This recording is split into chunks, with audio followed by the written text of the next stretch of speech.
So today I am going to introduce the topic from self-abandonment to self-love. So what is self-abandonment? Self-abandonment is where we stop believing in ourselves, where we are unable to trust our instincts, when we are unable to see value in ourselves. What we end up doing is looking for other people to define our value and other people to tell us what to do. So let me introduce Deborah Joy and ask her to tell you who she is and then to also tell us a little bit about her journey.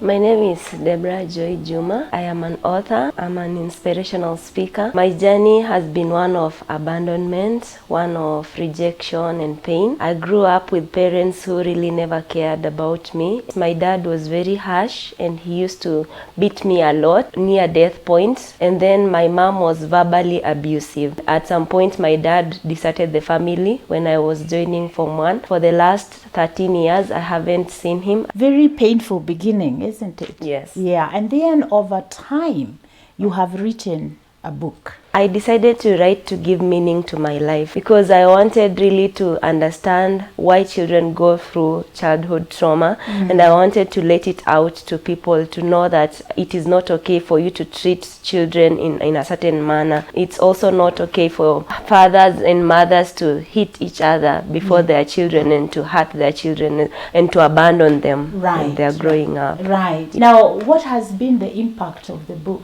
So far, I have received very good reviews. People say it's impactful to their lives and they are learning a lot about childhood trauma, about abandoning your children and how it affects them, and they are also learning about how to take care of themselves. It looks like your story in your book has resonated with so many people. Yes, it has. There's something about personal stories. The people can connect. It's more than fiction, you know. When you come up with your own story where people have seen you live it and grow through it and they have seen you walk through it, then they can resonate with it easily. Yeah. Now, when people look at you, Deborah, they would never think that you have gone through anything horrendous. Because it's not shown, it cannot be written anywhere on my face. Yes. But the aftermath of it comes through the effects that sometimes I experience. Yeah. There is one thing you didn't tell the viewers. You did not tell them that you are a high school teacher. Oh, yeah. Yes. I teach Swahili and religious studies. And I think also when we're talking about this abandonment issue, it has even affected the way I deal with my learners. It's not just the chalk and exam. It's more than that. It's relationship. It's God connection. It's working with learners and being friends with them and creating a rapport with them. Right. Yeah. Maybe you can tell the viewer just a little bit of how did you survive? Because then that means you went through primary school, high school, and then you did your degree. How did you survive? When I was in high school, I used to sell sweet potatoes. I would walk with sweet potatoes from house to house and then sell. And then when I joined campus, I worked as a house help and also on people's farms just to ensure that I get my upkeep. And then I used help loan to pay my fees. So I would pay fees, and then after that, now I start hustling how I'll survive through the 3 months of the semester.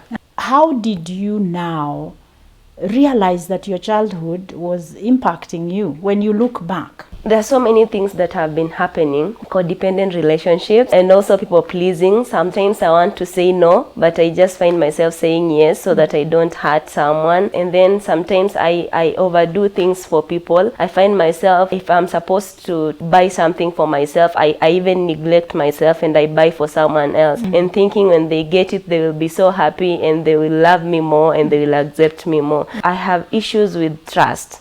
When I look at someone, sometimes before we get to click, it takes a while for me to trust them and for me to know that this person is a safe person and I can walk a journey with them. What are your psychological and emotional struggles that are connected now to childhood trauma? I still struggle with people pleasing sometimes. Still struggle also with saying no sometimes. When I wrote the book When Life Hurts, it somehow taught me that I'm not supposed to overdo things. I'm not supposed to work so hard to make somebody happy or to make somebody accept me. I am who I am, and I'm finding myself as I grew. I'm defining myself that nowadays I don't like a group of people, and that is who I was before. I was everywhere. I was hanging here and there and trying out relationships with people and friendships with people, and some became abusive in the process. So now I'm learning that I don't have to have a lot of friends, that if only one person is clapping for you, you don't need the whole world to clap for you. Yeah, absolutely. So what is happening as you are going through your process is that you are beginning to define yourself by yourself, not necessarily seeking other people to define who you are. I wanted to ask these questions of Deborah so that you understand self-abandonment means that I'm reacting to trauma, issues of neglect, abuse, and what was said to me. And I have become a person who is not trusting of myself. When we are self-abandoning, we have perfectionism. Things have to be right. They have to be in a certain way. And if things go a little bit off, we cannot survive. We become very agitated, angry, sad, depending on your personality. By the way, working with Deborah, we realized that Deborah is a choleric melancholic, which means cholerics are not people who follow.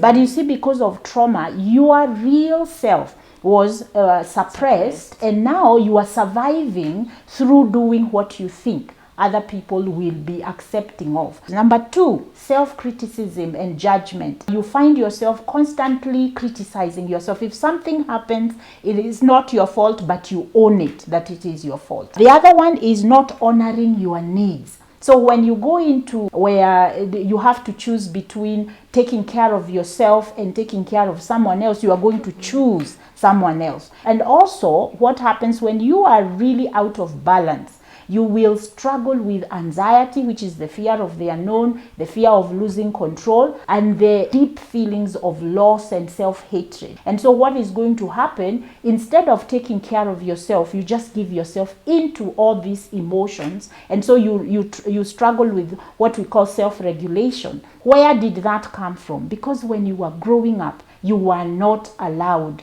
to speak up. You are not allowed to express. And if you did, you were beaten up. And so it is important for us, as we are listening to Deborah's story, that you connect, you identify with her story, and figure out where you are, because it can actually help you understand why you are so unhappy in your own life, why you feel you are so out of control. Deborah, I want you to just tell us, what is the struggle now with self-acceptance and self-love? Viewing myself as not good enough sometimes.